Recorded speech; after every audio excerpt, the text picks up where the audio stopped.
Hello everyone, so I've got a lot of Black Series figures that I need to unbox. So today what we're going to do is we're going to go ahead and unbox the Dark Trooper. I was so excited when they announced that they were going to be releasing this figure. If you've been following the channel for a while, you know that if it's a Trooper, I'm probably going to be unboxing it. So, also from the background here, you can see I've got quite a few Black Series figures that I still need to unbox. And this is probably only half of it. So I'm going to try to do a better job at getting these out. As a channel, we do lots of different things, including Star Wars and Star Wars The Black Series. But we also do other things that professional geeks might find interesting.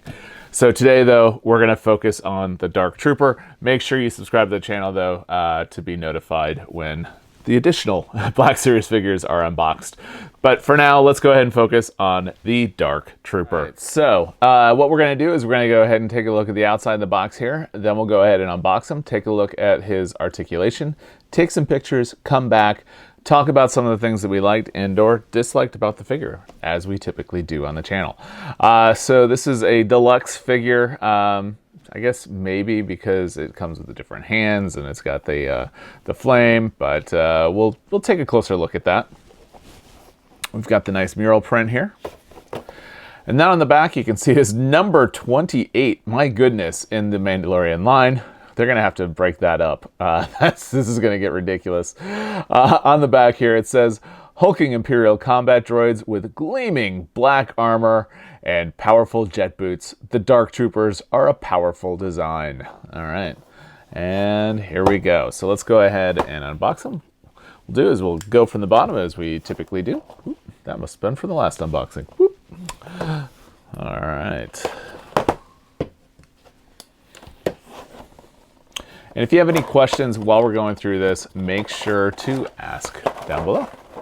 Try my best to answer questions in a timely-ish manner.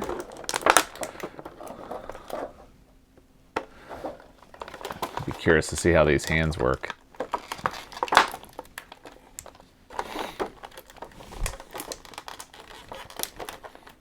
Come on. All right, so I think we gotta go from the top. There we go.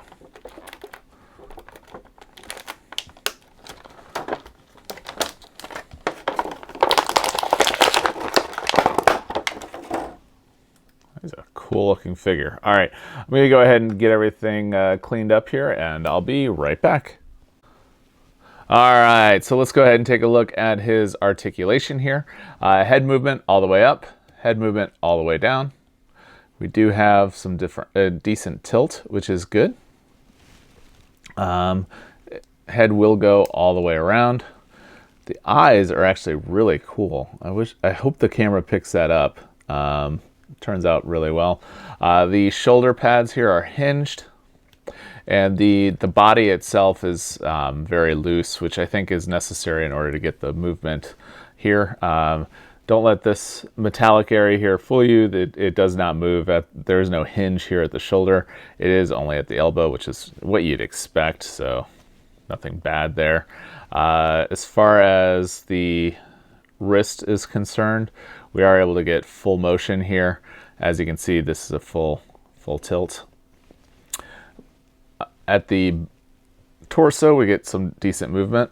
I like the fact that they didn't stop all the way, so you are able to see some, molding and whatnot up there. I do like the way that the torso looks.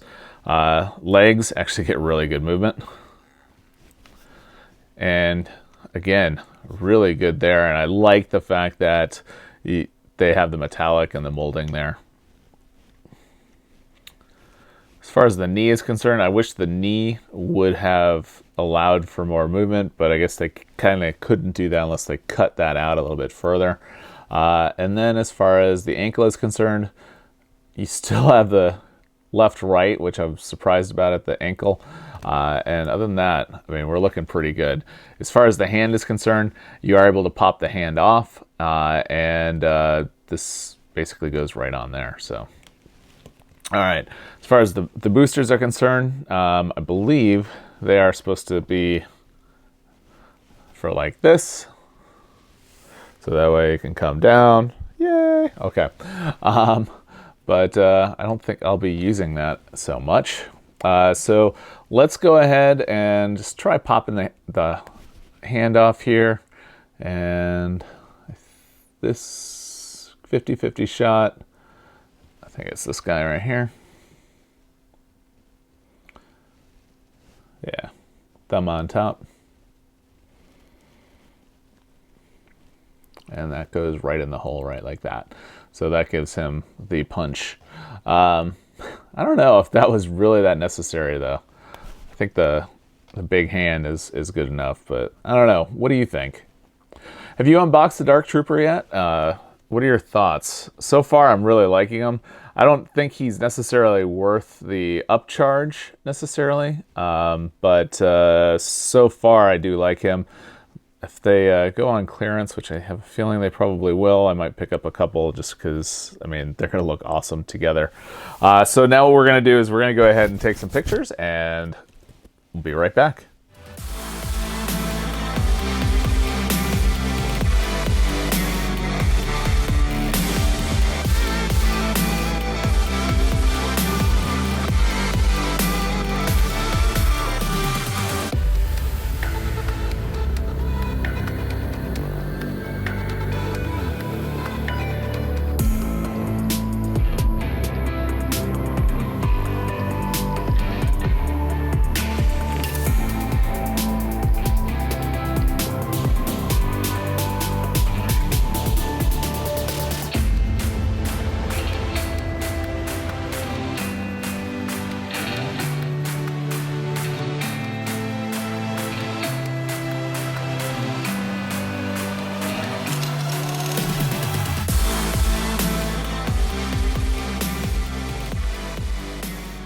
All right, so what'd you think of the figure? I actually really like them. I know I usually like the troopers, and yes, I do.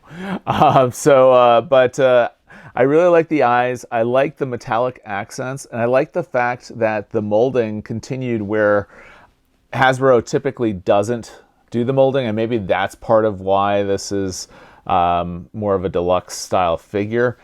I don't know. I mean, I think the hands they could have avoided, and I don't think that the blaster flames are necessarily necessary for the jet boots. But I don't know. Maybe I will display them with the jet boots going. That's definitely a possibility. The other thing I like too, which I didn't really go into, was the blaster here. The blaster is actually somewhat decent. You know, they've got the metallic accent there, and there's lots of molding. And on top of that, he holds the blaster better than most other troopers do. So kudos to that. As far as the size comparison, which I should have probably done as well, he is a little taller. So there you go, getting an idea as far as, you know, difference in height there. You know, it's definitely like a little bit shorter, but I mean, there's your comparison as far as the troop size and whatnot. Overall, though, like I said, I like the figure. If you have any questions about the Dark Trooper, make sure to ask down below. If you liked the video, give it a thumbs up. It helps the channel. And if you're not already subscribed to the channel, I invite you to do so. We do lots of things on the channel that a professional geek might find interesting, like Star Wars and Star Wars The Black Series. But we also do other things as well, like home automation, going to theme parks, electronics, gaming, basically anything a professional geek might find interesting. And if any of that is of interest to you, I invite you to subscribe to the channel. And with that, have a great day.